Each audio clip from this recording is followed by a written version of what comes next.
Msambelwa show, Msambelwa show, Msambelwa show, Msambelwa show.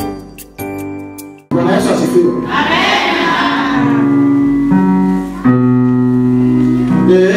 Yesu sitausahau utumu wako mkubwa, ulipoteswa Getsemane, usiku peke yako, mateso uliyoyaona, utumu wako usiku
Bwana Yesu asifiwe. Bwana Yesu asifiwe.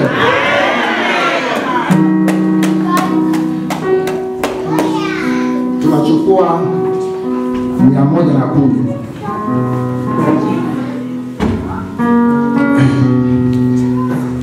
Unajisikia baridi, utashangaa wenzio wamepata baraka hapo. Leo tumeanza hivi, hatujachelewa, tuko sawa kabisa. Bwana Yesu asifiwe. Mwamba uliopasuka ndani yako nijifiche, maji yale damu ikoka yayo mafuta yako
Naomba nisamehe.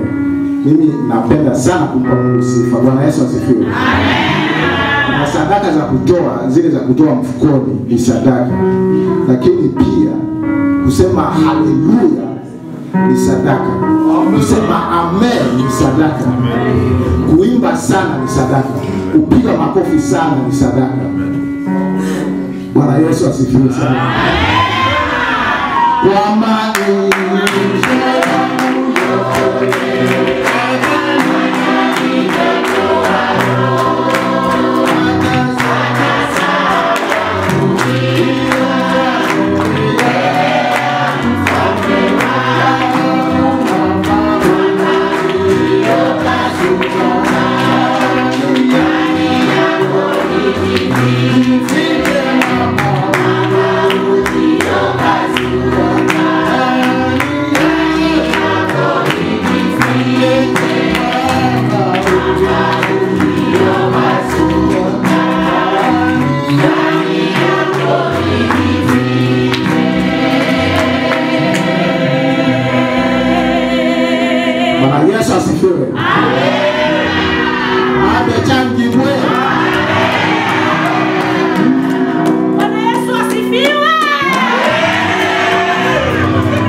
mawili, tutaombea mkutano pia na wagonjwa, halafu ni mtu mmoja tu atakayeombea.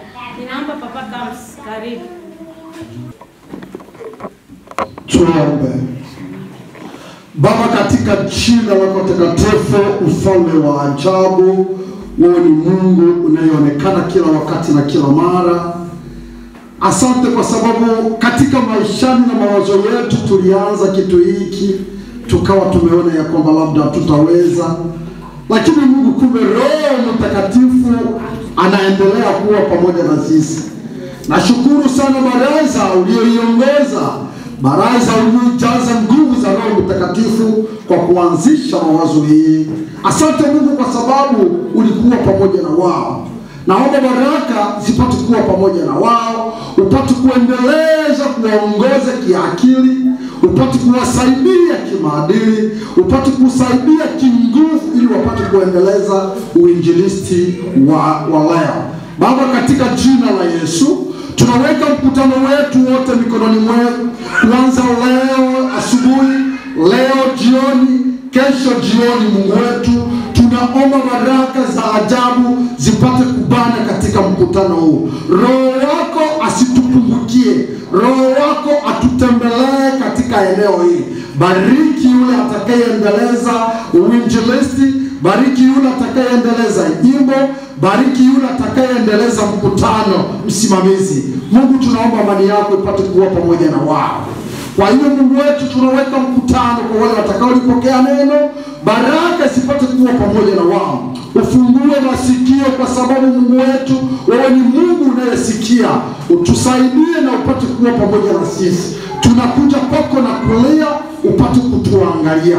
Katika hilo tunaelewa ya kwamba utatufungulia baraka kwa siku ya leo hadi tutakapomaliza, na mpaka tutakapokwenda nyumbani kwetu, amani yako itaendelea kuwa pamoja na sisi. Bila kusahau wagonjwa, Mungu wetu, unaelewa jinsi dunia inavyosumbuliwa na magonjwa. Sisi hatutataja magonjwa yote, lakini Mungu unaelewa magonjwa ya aina inayosumbua watumishi wako, hususan wale tunaokuwa nao katika eneo hili la mkutano.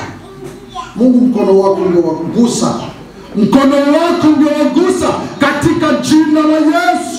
Tunakwenda kubomoa magonjwa yote, yapate kubomoka, yapate kuangamizwa, yapate kukimbia, yapate kuchomwa na nguvu za Roho Mtakatifu. Magonjwa yanakuwa mengi katika miili ya watu. Baba, watumishi wako hususan wale tunaokuwa nao katika eneo hili, Mungu wetu apate kupokea muujiza. Tunaomba mabadiliko yapate kuonekana katika miili ya watumishi wako wote katika jina la Yesu. Tunakimbilia wale wanaopatikana katika hospitali, nao Mungu upate kuwagusa. Wale wanaobaki katika manyumbani mwao, Mungu nao pia upate kuwagusa katika jina la Yesu. Damu yako Mwenyezi Mungu yenye nguvu ipate kuwagusa. Shida mbalimbali zote tunaziweka mikononi mwako. Ninaelewa ya kwamba Mwenyezi Mungu utofauti wa nguvu za Roho Mtakatifu utaonekana katika miili yao. Sina kitu kingine wala hatuna kitu kingine, lakini tunaleta Mwenyezi Mungu magonjwa yote katika ofisini mwako. Wewe mwenyewe una madata wa ajabu, wewe mwenyewe una vidonge. Si kila siku Mwenyezi Mungu tukienda hospitali unaambiwa kunywa maji mengi na wewe utapata kupona. Kumbe damu ya Yesu iko. Mungu wetu, tunaweka damu yako ipate kusafisha magonjwa. Kuna watu wengine Mwenyezi Mungu mpaka leo damu inaendelea kukauka katika mwili, na wewe ndiye damu. Ungeleta maishara ipate kuonekana katika miili ya watumishi wako. Tunapenda kuvunja nguvu za shetani katika miili ya watumishi wako. Baba, ninaomba amani yako ipate kuendelea kutangazwa. Inaelewa ya kwamba Mwenyezi Mungu wataendelea sana kujionyesha kwenye makuhani wakipata afueni. Mwenyezi Mungu, ninaomba wataendelea sana kujionyesha na kushuhudia utukufu wa Yesu Kristo. Ni katika jina la Yesu tunaomba hivyo. Amen. Asante sana mwombaji wetu. Mungu akubariki. Ni muda mzuri, tunataka kusikia kwaya yetu. Tunataka kwaya ya wenyeji karibishe wageni. Karibu kwaya ya wana ngurumo, na Mungu awabariki.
Ikafika Golgotha,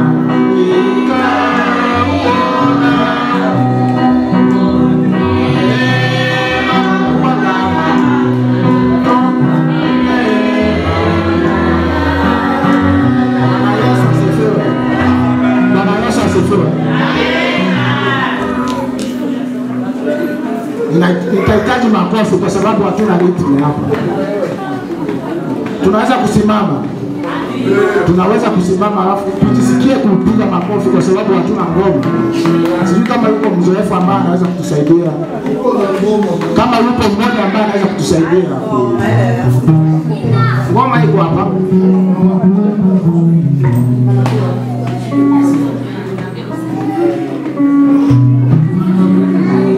Nilipofika Golgotha,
sababu hiyo basi niseme tu kwamba ni muda mzuri ambao tunataka kupokea neno la Mungu ambalo limekufanya utoke kule ulikokuwa kuja mahali hapa ili usikie kile ambacho Mungu ameandaa kwa ajili yako. Haleluya. Amen. Neno hili ningeomba kila mmoja angelichukua kuwa la kwake peke yake. Kama mimi mwenyewe nimeanza kulichukua kwamba litakuwa la kwangu mimi mwenyewe. Haleluya. Amen. Na litakuwa pia la kwako. Kwa kuwa Mungu ana makusudi ya kuweza kutukutanisha mchana huu wa leo. Bwana Yesu asifiwe sana. Amen. Basi bila kuchelewa kidogo, macho yalikuwa yamenidondoka samani. Tunakwenda kwenye kitabu chetu cha Isaya. Bwana Yesu asifiwe. Amen. Naomba tuandae tufungue Biblia zetu kwenye kitabu cha nabii Isaya ambako ndiko kuna neno letu ambalo limetufanya tukutane siku ya leo. Kama alivyokwisha kutanguliza hapa aliyesimamia ya kwamba kwa kweli ni kama mkutano wetu wa kwanza kwenda kukutana hapa, na ni jambo nzuri la hekima ambalo sio jambo la kusema kwamba tuishie hapa, lakini bado ndo tunaanza. Bwana Yesu asifiwe sana. Amen. Mkutano wetu leo, teme ya mkutano wetu inasema kwamba simama, ondoka na uangaze. Bwana Yesu asifiwe. Amen. Teme ya mkutano wetu ni simama, ondoka na uangaze. Ninaomba msomaji atakwenda kunisomea ile Isaya 60 mstari wa kwanza hadi wa pili. Ondoka uangaze, kwa kuwa nuru yako imekuja na utukufu wa Bwana umekuzukia. Maana tazama, giza litaifunika dunia na giza kuu litaifunika kabila za watu, bali Bwana atawakuzukia wewe na utukufu wake utaonekana juu yako. Amen. Amen. Baba yetu Mungu uliyeziumba mbingu na nchi, Alfa na Omega, mwanzo na mwisho, nimeliinua jina lako, Mungu wa zamani zote, Mungu usiyeshindwa. Kila ulichokipangilia ama unachokusudia kukitenda ni lazima kiende kutimia. Bwana, siku ya leo ulijua kabla hata misingi ya ulimwengu kwamba tungekutana mahali hapa kwa ajili ya kukutukuza wewe. Ninasema asante kwa kuwa Bwana ni muda mzuri ambao nimesimama mbele za watu wako kwenye membari hii kama vile alivyosimama Musa jangwani, ili Bwana kuweza kutoa lile neno ambalo Bwana umekwenda kuliandaa ndani mwangu kwa ajili ya taifa lako mchana huu. Ninasema asante, ninakusifu, ninakutukuza, ninakuinua, ninakualika sasa Mungu wetu kuweza kuwa pamoja na sisi mahali hapa. Hakika si kwa bure tumekuja mahali hapa, lakini tumezisikia habari zako, tumezisikia sifa zako, tumeziona baraka zako, tunaendelea kuziishi Bwana. Ndio maana tumekuwa mahali hapa. Ni muda mzuri Bwana ukanitumie kama chombo mchana huu kwa ajili ya kusema na watu wako. Ninaacha mkutano mzima mikononi mwako. Bwana, amani yako itawale, furaha yako Bwana iwe ndani ya moyo wa kila mmoja. Tutakalolisikia na kupokea mchana huu liweze kukaa ndani mwetu, iweze kutufaa katika maisha yetu ya kiroho kama vile ya kimwili. Asante Mungu wa mbinguni kwa kuwa hakika mkutano utakwenda kunyamaza.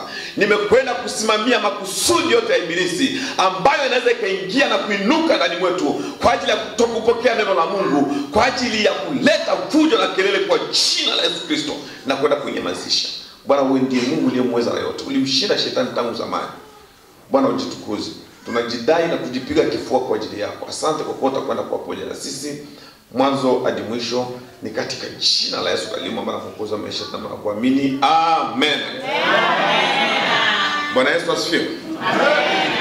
Kwa jina ninaitwa mchungaji Akili. Kwa kweli ninampenda Mungu sana. Nina mke na watoto wengi, nikikwambia idadi yao utacheka, sababu umri wangu labda utasema kwamba mbona asikii. Bwana Yesu asifiwe sana. Amen. Niko baba wa watoto 10, mpaka wakati mwingine naweza sikia haya kuwataja katika watu, sababu wazungu wanakuwa wananisomea 10 children. Haleluya. Lakini wanasahau kwamba ni baraka za Mungu. Amen. Amen. ninaishi hapa Bolton. Kwa wale ambao ni wageni, ninashukuru sana kukuona na wewe kuwa pamoja na sisi kwenye ibada letu. Kama nilivyokwisha kutanguliza kwamba teme ya mkutano wetu ni simama, ondoka na uangaze. Hapa nataka kumzungumzia, tutakwenda kuzungumzia katika mambo matatu kwenye mkutano wetu mzima. Jambo la kwanza tutakwenda kuzungumzia kuhusu kupiga hatua. Naomba mnifuate kwa sababu hivi ndio vitu muhimu ambavyo tutakwenda kuongelea. Ndio pointi muhimu ambazo tutakwenda kuziongelea. Pointi ya pili tutakwenda kuongelea kuhusu wito katika kuondoka kwetu. Haleluya. Amen. Sababu tumeambiwa kwamba tusimame, tuondoke na tuangaze. Kwa hiyo nitakiwa tutapiga hatua, tutakwenda kuangalia wito katika kuondoka kwetu, na tutakwenda kuangalia wajibu wetu sisi tuliokubali kuondoka kihuduma. Bwana Yesu asifiwe. Sababu watu wengine, mtu mwingine anaweza akakubali kuondoka lakini yeye hajaondoka kihuduma. Lakini sisi tumekubali kuondoka kihuduma. Bwana Yesu asifiwe. Amen. Hakika Kiswahili kingine kama hichi cha kwangu hapa chenyewe Kiswahili kingine kinasema simama, uondoke na uangaze. Lakini hichi cha kwangu hapa mimi kinaanza ondoka, uangaze, na ndio nafikiri kijana alichosoma pale. Labda utaona kama mmekuaje tofauti nini? Ni ile tofauti kwamba kimoja sijui ni cha Kongo, sijui kingine ni cha Kiswahili, lakini chote ni kitu kimoja. Haleluya. Amen. Kwa hiyo sikupatie shida. Niko nataka nikuambie kuhusu hii tena ambayo nataka nifafanue. Naomba nitoe ufafanuzi kidogo hapa. Kusimama, ondoka na uangaze, kwa sababu ndio jambo tunalokwenda kuliongelea kabla ya kwenda kuingia ama kudevelope. Ni kwamba leo nitaongelea ile pointi ya kwanza ambayo nimeongelea kupiga hatua. Na katika kupiga hatua tuna hapa pointi ya kwanza ambayo imesema kusimama. Kusimama, ninaposema kusimama, kila mtu anakwenda kuelewa kwamba kusimama ni nini. Bwana Yesu asifiwe. Amen. Nafikiri muda wote nilikuwa niko hapa chini. Na nilipotaka kusimama, nilisimama wala labda ili niimbe. Na sasa hivi nimesimama ili nije hapa nitoe neno la Mungu. Bwana Yesu asifiwe. Amen. Nimesimama hapa, nimesimama kidete ili kwenda kutoa neno la Mungu. Mawazo yangu hapa hayapo kwamba nione sijui kitu kingine kikoko jikoni ama niangalie gari. Hapana. Bwana Yesu asifiwe. Amen. Kwa hiyo katika context hii hapa, kusimama ambapo tunaomba kusimama ni kule kusimama kwa sisi tusiwe na papara. Sababu ukiwa umeshaamua kusimama ili kumfuata Yesu, huna haja ya kuangalia jambo lingine. Na ndio Yesu kasema kwamba mkulima anayeshika, mtu akiamua kunifuata akitazama nyuma, huyo hanifai nini? Hanifanyi nini? Hanifai. Haleluya. Amen. Kwa sababu umeshasimama ili kwenda umfuate. Kwa hiyo tunaomba sisi tusimame. Kusimama kwetu, tutakwenda kusimama ili kumtazamia tu Mungu na kufanya yaliyo mapenzi yake. Bwana Yesu asifiwe sana. Amen. Sio tusimame kwamba tusimame kwa sababu ya mambo mengine. Hapana. Tunasimama kwa ajili ya kazi ya Mungu. Neno la pili hapa limesema ondoka. Ninaposema ondoka, nasema kwamba niko nafafanua teme yangu ili uweze kunielewa vizuri ambako utakakoshuka na maneno. Bwana Yesu atusaidie sana. Amen. Ninaposema ondoka, inamaanisha kwamba mtu kupiga hatua kutoka sehemu uliokuwa na kuendea sehemu nyingine ama kufikia kwenye hatua nyingine. Hapo huyo mtu atakuwa ameondoka. Mfano leo sote tulikuwa manyumbani, tulifanya hatua kuondoka manyumbani kwetu, tumekutana hapa ili tuweze kusikia neno la Mungu. Bwana Yesu asifiwe sana. Amen. Hiyo ni hatua kubwa ambayo tayari tumefanya. Tumeondoka tayari kutoka kwetu. Kwa hiyo hapa sisi katika maisha yetu tumeombwa tubadilike. Yaani tuondoke katika ile hali ya kidunia na tuingie katika hali ya kimbinguni, kwa sababu sisi sio watu wa dunia, ni watu wa mbinguni. Bwana Yesu asifiwe sana. Amen. Mara nyingi ninaposema kwamba mimi si mtu wa dunia hii, sasa inakuwaje wewe si wa dunia? Mimi si wa dunia. Haleluya. Sijui kama wewe bado ni wa dunia. Amen. Amen. Mimi nakaa hapa tu nasubiri, naponda muda tu, alafu ukifikia yule mzee wangu akiniambia baba njoo, na mimi naenda moja kwa moja. Haleluya. Na hayo ndiyo matumaini ambayo tunatakiwa tuwe nayo kwa mtu ambaye amesimama na ambaye tayari amefanya hatua kuondoka. Teme yetu ina neno lingine hapa ambalo ni la tatu, ambalo ndo tunaongelea kwenye mkutano wetu wote, linasema uangaze. Kuangaza, naposema kuangaza ukiona tu inaeleweka. Kuangaza ni kumulika, yani kutoa mwanga. Kutoa mwanga ni mfano sehemu kuna giza, taa inapowashwa, giza inafanya nini? Inakimbia. Kwa sababu taa imewashwa, inakimbiza ile giza. Kunakuwa kunakuwa uwazi, watu wanaonana. Kwa hiyo mtu uwezi ukaangaza kama hakuna giza. Na kibiblia giza inataka kutuambia ni dhambi. Bwana Yesu atusaidie sana. Amen. Kibiblia giza inataka kutuambia ya kwamba ni dhambi. Kwa hiyo sisi katika dunia hii ni dunia ya dhambi. Tunaombwa kwamba tuangaze. Jina la Bwana libarikiwe. Na katika kuangaza kwetu sisi sio kwamba ni kwa nguvu yetu ama tutakuwa sisi ndo tutafanya tuangaze. Haleluya. Amen. Tunaye mtetezi. Tunaye mtu aliye juu zaidi, yule aliyeziumba mbingu na nchi. Yule Bwana wa mabwana wote, ambao hakika dunia iliinuka lakini haikuweza kumshinda. Bwana Yesu asifiwe. Amen. Huyu ni Yesu Kristo ambaye ni mwana wa Mungu, mtu aliyekufa na akafufuka baada ya siku 3. Hakuna mwingine tena kamwe dunia mzima. Haleluya. Naomba umpe kwa ajili ya jina la Yesu. Amen. Bwana Yesu asifiwe sana. Amen. Kwa hiyo sisi tunaombwa kwamba tuweze kung'aa. Naomba msomaji anitazamie ile Yohana 8:12. Biblia inasema, basi Yesu akawaambia tena akasema, mimi ndimi nuru ya ulimwengu, yeye anifuatiaye hata kwenda gizani kamwe, bali atakuwa na nuru ya uzima. Amena. Bwana Yesu asifiwe sana. Neno la Mungu linatuambia kwamba basi Yesu akawaambia tena akasema, mimi ndimi nuru ya ulimwengu.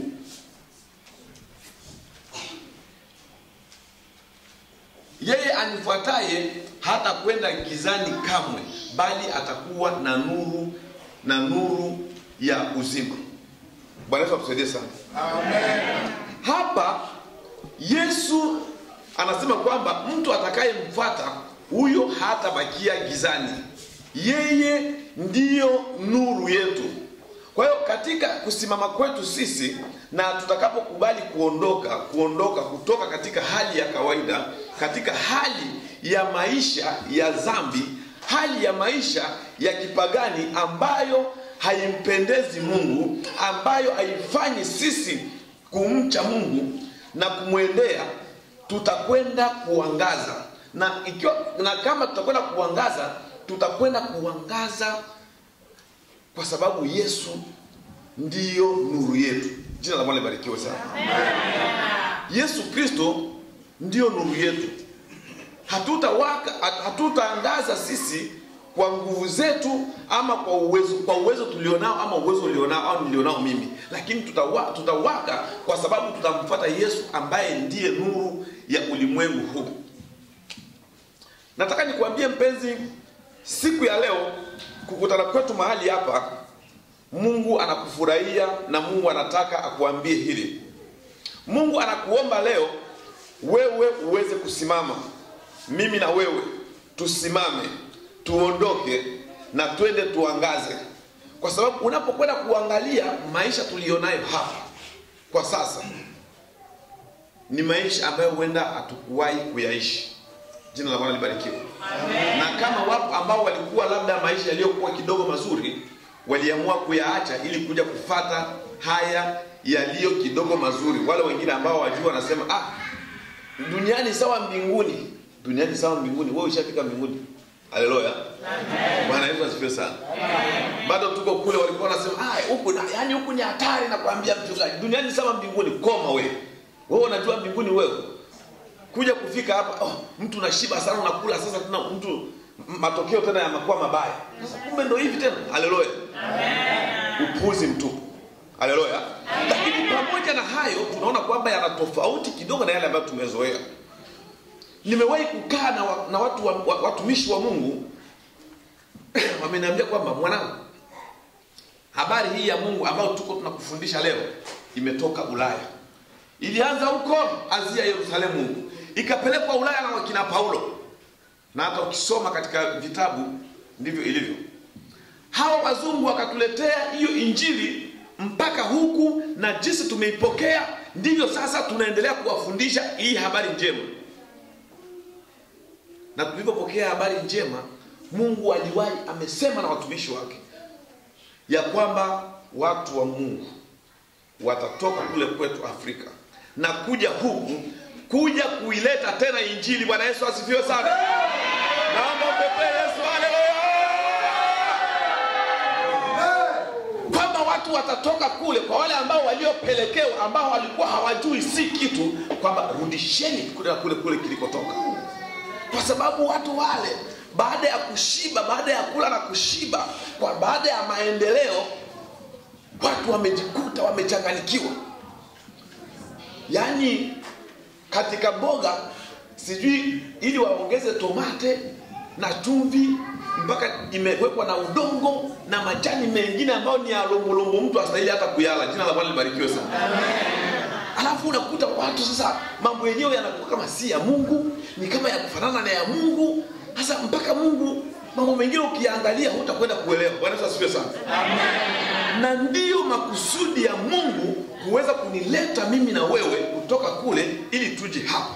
Na ndio sababu muda huu Mungu yuko anatukumbusha ya kwamba tusimame, tufanye hatua ya kuondoka ili tuende tuangaze pamoja na Yesu. Na Bwana Yesu asifiwe sana. Ili kwamba tutoke tuitangaze injili, ndio kazi ya Mungu. Hebu angalia waliotutangulia huko waliokuja zamani, jinsi walivyosumbuka katika nchi hii.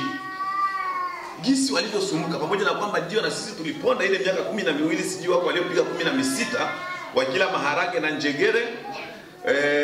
Tangu ilianza njegere ni mwaka mzima. Kubadilisha ni labda wale ambao walikuwa na uwezo kama wakina fulani, sitaki niwataje majina ya watu. Naomba pepe Yesu. Haleluya. Ninawajua wengine siwezi kuwataja. Haleluya. Ni kwamba tulisumbuka, tukala njegere, tulipoteza ndugu zetu, walikufa kwa sababu ya kile chakula. Tukasema chakula kibaya sana hiki. Tulikuwa hatujui matumizi ya kile chakula. Bwana Yesu asifiwe sana. Na kila siku ni hicho kila siku. Sasa kikao vile kinafanya vibaya, ndugu tulipoteza wengi, walikufa, na sisi tuliteseka pale kabisa. Funza unishalala usiku, toa mtoto funza nini, mambo mengi hizo, na sisi tuliteseka. Haleluya. Lakini Mungu jinsi ametuleta hapa, mpendwa, na kuambia ni kimuujiza. Bwana Yesu asifiwe.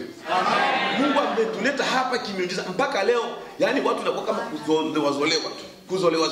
Mungu anayo makusudi. Alisema kwamba watu tutatoka kule na tutakuja huku kwa ajili ya kuitangaza injili, kwa sababu hapa tayari mambo yameoza. Bwana Yesu asifiwe. Sababu inapoelekea dunia, wazungu Mungu amewasaidia sana kuwapa uwerevu wa kuendelea zaidi.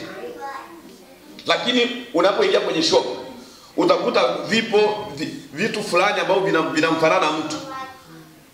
Siku moja nikaenda na mtoto wangu kwenye shop. Akana, "Hello, your hat is nice." Ameshaona kimaneke kile kimakopi vile. Wamevitengeneza, ukiona kama wewe ujui unaweza kufikiri kwamba ni mtu, lakini havijawahi kusema hata siku moja. Jina la Bwana libarikiwe. Wamefanya ujanja wote wa kila aina mpaka wameingilia katika kazi hii, katika ili injili ambayo waliokwenda kutupatia, na kutaka kuanza kuigeuza kwamba mtu yuko huru, anatakiwa afanye kila anachotaka. Biblia ndio inasema mimi sasa hivi mko huru, na kwa yale maneno yangu nimeweka kuwa huru. Nani alikwambia hivyo? Upotovu, mafundisho mabaya ya shetani. Bwana Yesu atusaidie sana. Uhuru tulionao sisi si uhuru ama neema tulionayo sasa hivi, sio kwamba sababu tuko katika neema tufanye dhambi. Biblia imekataa. Paulo anasema hatufanyi dhambi kwa sababu ya neema. Sababu neema ipo tufanye dhambi. Neema iliyopo ni kwamba tunakubaliwa sasa hivi kwa sababu sisi hatukuwa katika idadi. Sisi tulikuwa nyama. Haleluya. Tulionekana kama vile nyama, tulikuwa watu nyama ambao hatukuwa na nafasi mbele za Mungu. Lakini kwa neema ya Mungu Yesu akaja msalabani akafa, sisi tukapata kuokolewa na sisi sasa tunahesabiwa haki. Kwa neema iliyopo ni wewe kugeuza roho yako, ni wewe kukubali Yesu Kristo kuwa Bwana na Mwokozi wa maisha yako. Haleluya. Amen. Ndiyo neema iliyopo tu. Na ukisha kuingia katika neema hiyo, wewe umekuwa mfungwa wa Kristo. Sio kwamba eti mwanaume waoane. Siku moja tu nione hivi eti mtoto wangu mwanaume ameshakuja, sababu nao wanageuzwa. Amekuwa na mimba eti jambo baba. La, nani wewe shetani pepo mkubwa. Hiyo saa nitaenda kifungoni sababu nitakupiga wala sitakulaani. Bwana Yesu asifiwe sana. Nitakupiga kabisa kama polisi watakuja waje naambia haiwezekani. Mwanaume nani kasema hivyo? Biblia inakataa, nilpa haijaruhusu kufanya hivyo. Lakini leo kinaonekana ni kitu cha kawaida. Watu wameshiba, wamekula, wamevaa jinsi yote ya kila aina mpaka leo wamejisahau.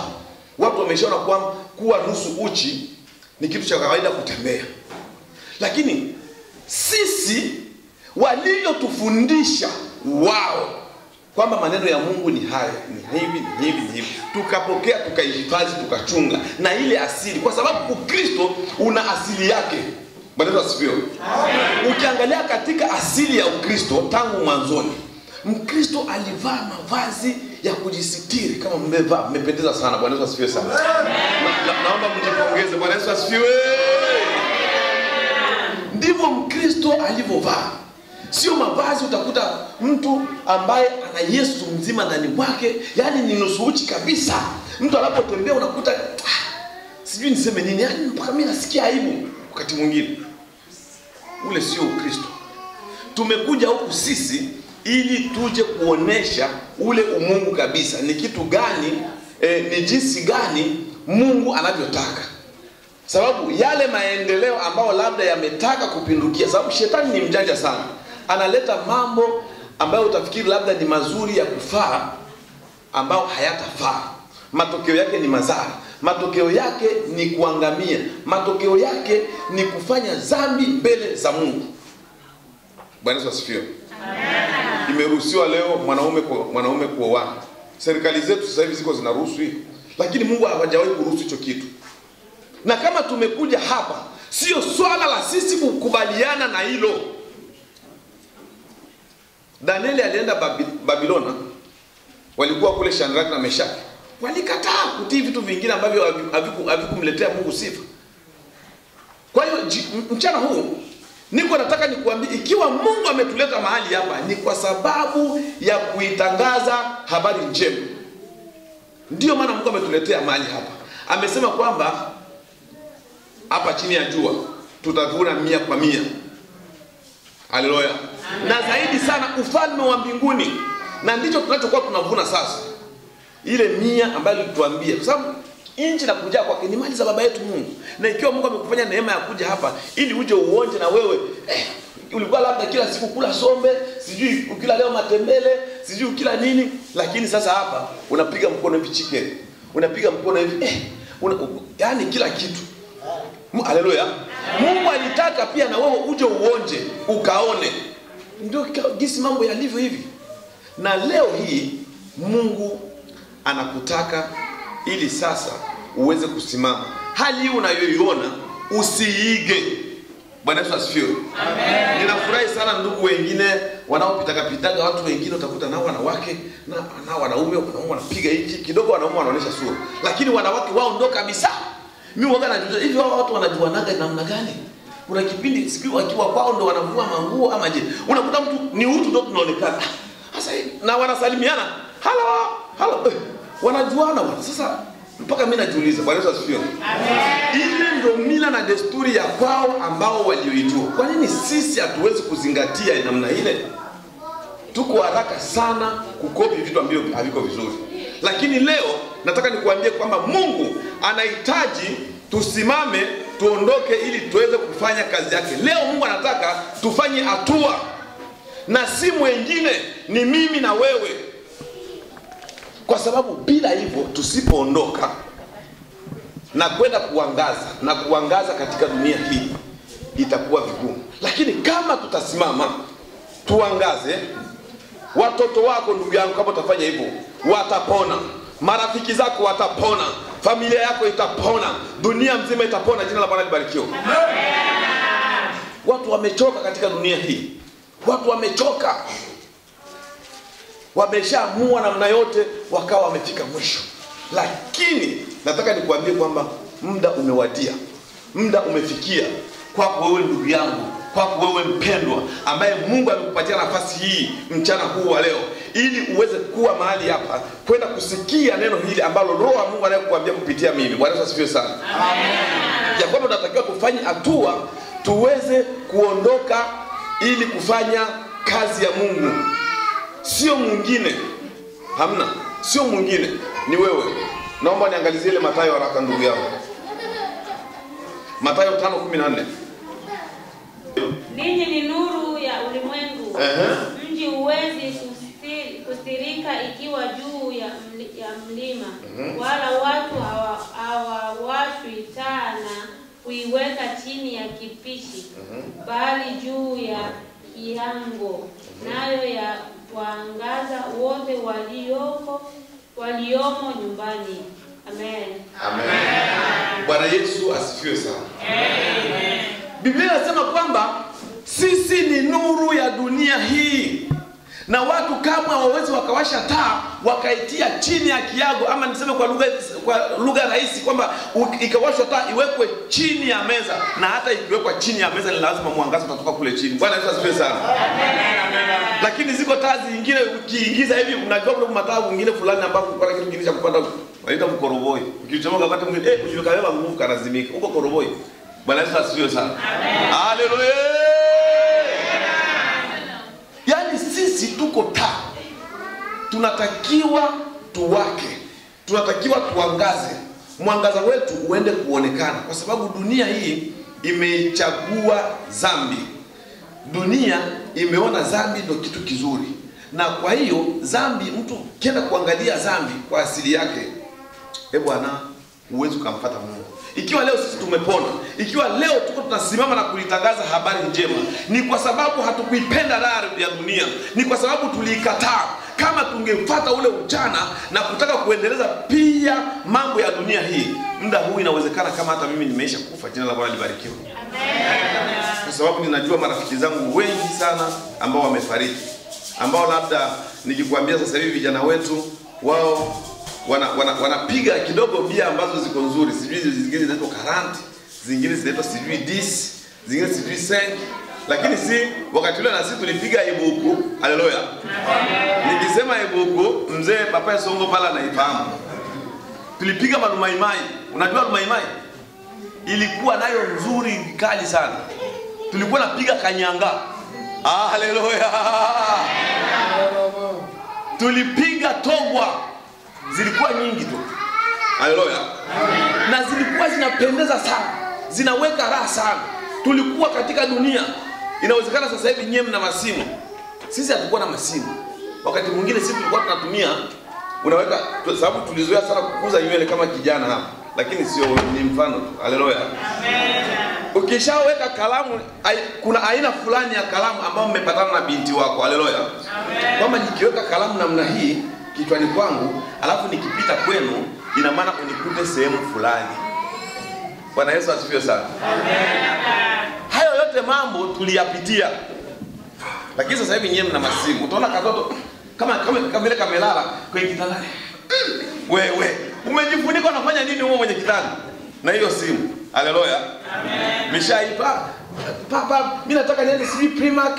Sasa wewe Primark kuna nini? Oh, sijui kuna nguo fulani nataka nitizame na pound 5. Sasa pound 5 mimi sijakupa, ukazitoa wapi? Haleluya. Benefit yako inaingia kwenye account yangu. Sasa huko, sijui na mara niende park. Na unaenda park. Okay, sawa. Nenda kacheze. mbinu. Bwana Yesu atuhurumie sana. Haitatusaidia chochote wala haitatufaa chochote, lakini ambacho nataka nikuambie ni wewe kusimama na kwenda kuangaza, ili kwa sababu dunia iko katika giza na Mungu anatuhitaji mimi na wewe ili tuweze kufanya kazi yake, ili tuweze kuiponya dunia hii, tuisaidie. Tutakaposimama dunia itakwenda kupona, watoto wetu watakwenda kupona, sababu watatuiga sisi, ndio vielelezo. Bwana Yesu atusaidie sana. Amen. Kwa watu wa Mungu tunatakiwa tukatae, tupinge maisha ya dhambi. Tuache unafiki. Tuache tabia zile za kishetani. Tujae upendo, ndio tutakwenda kuweza. Bwana Yesu atusaidie sana. Amen. Tujae upendo ndani mwetu. Lakini kama tutakuwa wanafiki, sijui labda ulisikia kitu fulani ama hauna uhakika wa jambo fulani, unalipeleka tofauti, unaenda kuharibu moyo wa mtu mwingine, unakwenda kuingiza uadui kati ya watu wawili. Hii injili ya Yesu kwetu tunaiwezaje kuitangaza? Bwana Yesu asifiwe sana. Amen. Niko naomba kila mmoja wetu aende kujua ya kwamba sisi tumekuja hapa ni kwa malengo ya kufanya kazi ya Mungu, ni kwa malengo ya kuitangaza injili ya Bwana, sio kwa sababu nyingine tofauti. Ndio maana tuko hapa sisi. Tuko hapa ni kwa sababu ya kuifanya kazi ya Mungu. Ndicho kitu Mungu alichokwenda kutuletea na kutufikisha katika nchi hii ambapo tuko tunaishi. Jina la Bwana libarikiwe sana. Amen. Na endapo utakuwa unaishi na kujihisia vingine, kufikiria vingine, ndugu, anza kupanga. Biblia inasema hivi ya kwamba itakuwa siku za mwisho. Bwana Yesu asifiwe. Amen. Naomba mama yake ya mtoto anaangalia jinsi gani ya kumtuliza, itapendeza zaidi sana. Ya kwamba itakuwa siku za mwisho, nitaimwaga roho yangu kwa watu wote. Watoto wenu wataona maono na wazee wenu wataota ndoto. Sijui maono gani mnayo vijana kwa ajili ya kazi ya Mungu. Haleluya. Amen. Wazee, ni ndoto zipi ambazo zinaotwa? Ningeomba kila mmoja wetu leo aende kuchukua hatua ya kusimama na kuweza kuondoka na aweze kuangaza. Biblia inasema nini katika Efeso 5:14?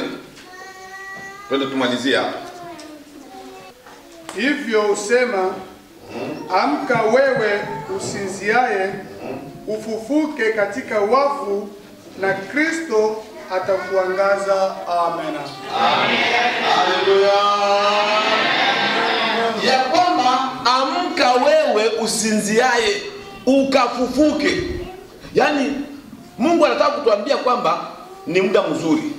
Kama tulikuwa tuko kwenye mapumziko, kama tulikuwa tuko tunasinzia, unaona mtu hapo yuko anasinzia, ni mtu ambaye yuko anaelekea tu, hataki kufikiria kingine, anakuwa anaenda tu aanguke tu zake alale. Bwana Yesu asifiwe sana. Kwa hiyo tunatakiwa sisi tusisinzie, tuamke, tusimame, tufanye hatua ili tuondoke.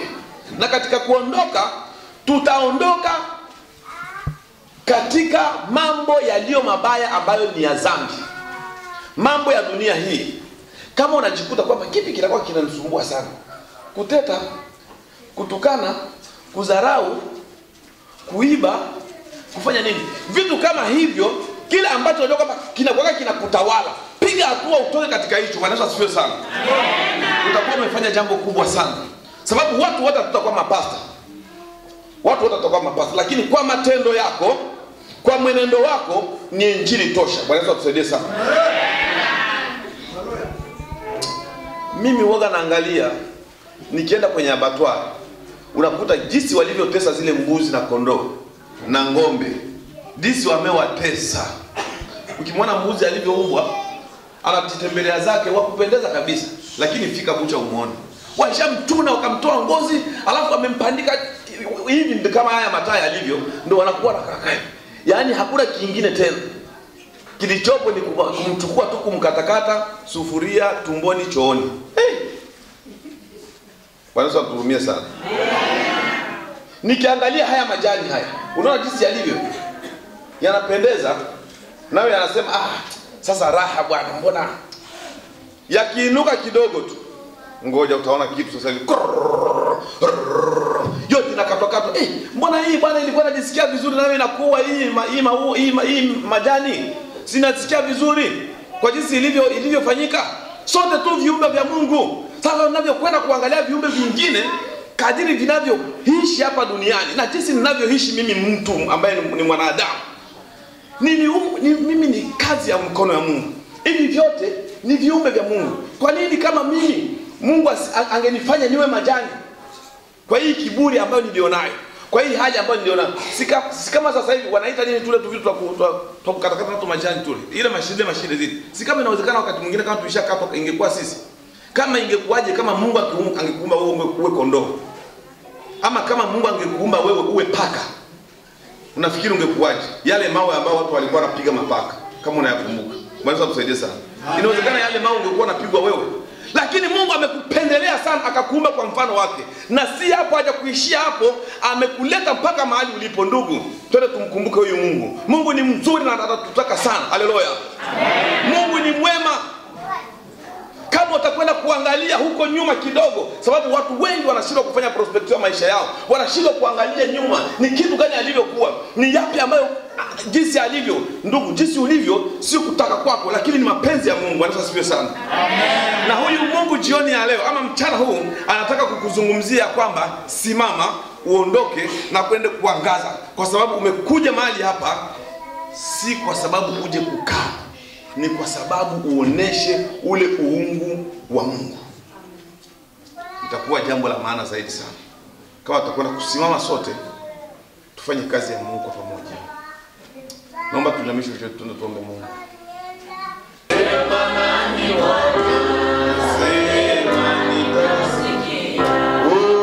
Ulisema na manabii, ukasema na mitume, sema nami kweli, sema ni muda wako. Haleluya. Sema nami Baba, sema na roho yako, sema nami sema nasikia. Baba Mungu yetu ya mbingu zote, katika jina la Yesu Kristo wa Nazareti, ninakushukuru na kukusifu Bwana. Ninasema asante kwa muda mzuri huu ambao Bwana tumekuwa mbele zako. Ninasema asante kwa muda mzuri huu ambao Bwana umekwenda kusema na watu wako kupitia neno hili la mchana huu. Ninaomba sasa Mungu, acha sasa liweze kuwa kama vile mvua ambayo imenyesha katika udongo, liweze kuruanisha udongo uweze kuzaa matunda. Sema na moyo wa kila mmoja wetu Bwana, ili tuweze kusimama na kuchukua hatua, tuweze kuondoka na kuangaza. Maana hakika dunia imechagua giza, dunia imeamua kuchukua dhambi. Nuru imekuja lakini dunia ilikataa. Yesu, ni muda wako sasa. Ninasema asante Bwana. Acha neno hili lipate nafasi ndani ya moyo wa kila mmoja wetu, lipate nafasi ndani ya huyu baba, ndani ya huyu mama, ndani ya huyu kijana. Kama neno lako linavyosema, vijana wataona maono na wazee wataota ndoto. Tufunulie maono Bwana kwa ajili ya kazi yako, tupatie ndoto kwa ajili ya kazi yako. Asante Mungu wa mbinguni, kwa kuwa Bwana utaendelea kusema nasi. Onekana utukuke tena. Nimelaani kila kilicho kibaya, kila kipengamizi ambacho kinakwenda kusimama kwa ajili ya kazi yako Mungu, kwa jina la Yesu Kristo, na kitakaza kushindwa. Asante Mungu, kwa kuwa Bwana utaendelea kutenda, na hakika tutasimama ili tuyafanye yale mapenzi yako. Ni katika jina la Yesu Kristo aliye mwamba na mwokozi wa maisha yetu tunaomba hivyo. Amen.